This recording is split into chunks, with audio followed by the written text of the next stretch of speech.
hey, it's your dumbass bitch doing dumbass shit. I had to start over because I couldn't get my thoughts together. Big shout out to Corey, because their awesome comment made me want to make more of these and maybe make a little series talking about Cinder and my lore for her and my love of Spyro in general, and plans I actually kind of have for the future, or ambitions that probably won't come true, but I can dream, right? I want to talk about Cinder. She comes into the picture pretty soon, but I think it's only fair to start, from the beginning.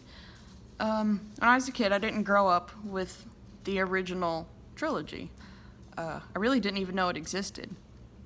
My mom got me Enter the Dragonfly, I think just randomly. And it was a weird game. It was boring, and I couldn't finish it because I couldn't get the damn dragonflies, and I could not figure out how to fight Ripto because I was not smart. It was glitchy, it was messed up, but I loved the glitches, and in fact, I enjoyed glitching that game so much that it kind of ended up being the only reason I really played the game. I would run around and start over and start over and start over, and I just wanted to collect things and glitch myself to the point of flying around. I was fascinated by glitching. But as far as the Spyro character was concerned, I didn't really care much about him. And then I remember one night, I mean, this is when I'm like 9 and 10 years old and shit. And one night we went to my uncle's house, and my cousin, who's only 4 months younger than me, by the way, who I grew up a lot with, he's one of my best friends. He and his dad, my uncle, had Hero's Tale. And I remember sitting watching them playing it, and I was fascinated by the colors, and I was fascinated by the way Spyro looked, and it looked way more fun than the game I had, let's put it that way. But I was like, that's Spyro, I know Spyro.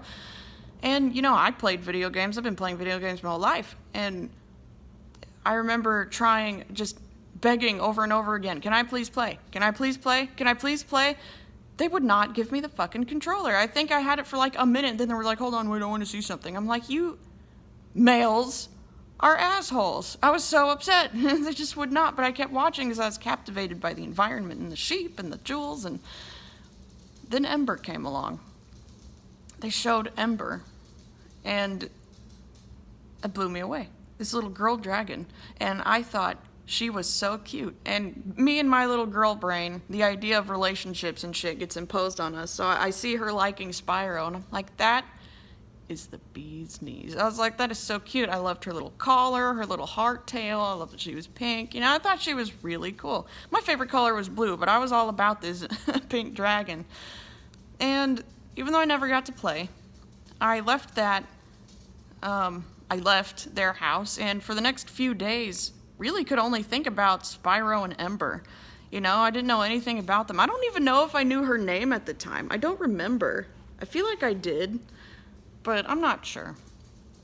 But I thought about them together. I thought about them together in settings like that of my Enter the Dragonfly game because I didn't know any better. Mostly the Hawaiian luau levels, because those are my favorite, because Hawaii stuff and tropical stuff is my absolute favorite. And I remember thinking about that. And this is where the Legends verse comes in. I was in 6th grade when I started seeing the commercials. I am going to be 25 in a month, so it's been some time.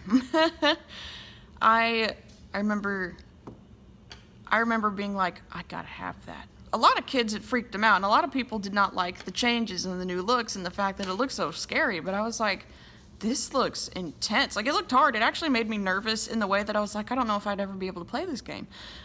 But I wanted it so bad, and we got a glimpse of Cinder, and I didn't know she was female. We didn't hear her speak. There wasn't any pronouns used, so I actually thought she was a male, but I liked the way it looked. I liked the soundtrack. I thought it was just advertised so good, and I was like, it's for GameCube. So I made it known over and over and over again to my mom that this was the game that I wanted.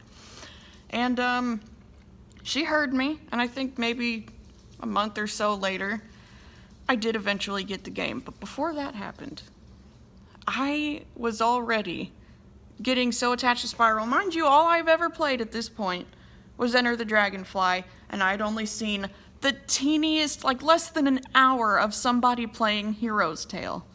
and it was growing on me that much already. I remember sitting in class. It was before class started. I was in 6th grade. I was in English class with my friend Heather.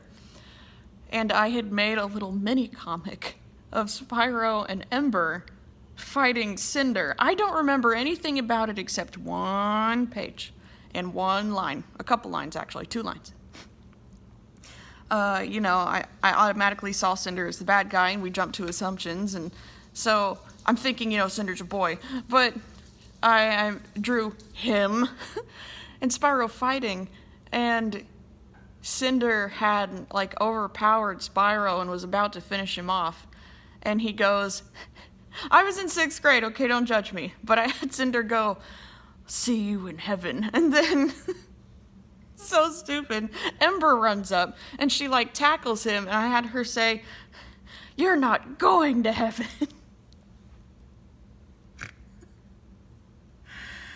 I thought I was so cool. And I showed that to Heather, and she was like,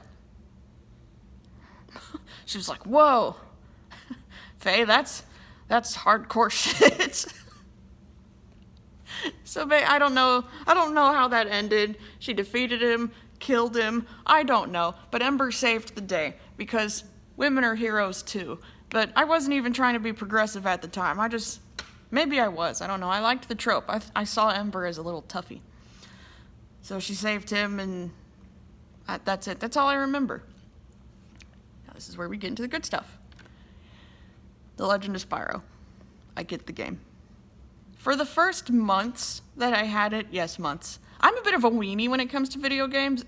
I take my...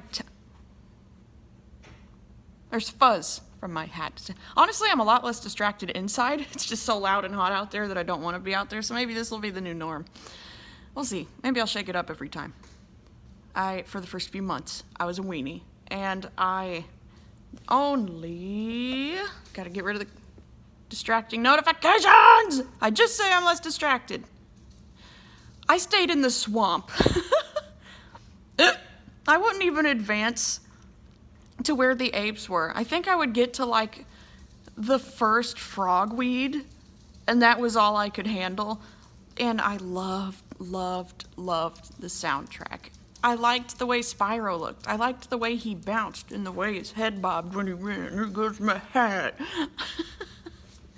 I thought he was cute. I liked his voice. I liked Sparks' voice, I just thought it was good. It was really good. I was happy overall. And I liked the sound Spyro's little feet made, and again, I didn't grow up with the originals, so there was really nothing for me to nitpick. I had, Enter the Dragonfly, and his look was just kind of like an updated look on the original, very polygonal style. And it didn't click with me. I don't know, I didn't care for it. But this new dark, gothic, do-do-do-do-do-do, it's just so simple. And then the little dee at the end would get me every time. It still gets me every time. It's just, it became my favorite game of all time, starting there. Just from me enjoying the swamp. That's how impressionable that was for me. And I liked the frogweeds. I would try to make them chase me. I wanted to pretend they were my pets. I did that in a lot of games though. So, okay, I hope no one saw that. After some time of playing it and being nervous, breaking that, you had to break these stick walls to move on, I finally started going forward. Because I was like, this is a serious game, At least to my mind it was. But I did finally start moving on and slowly advancing.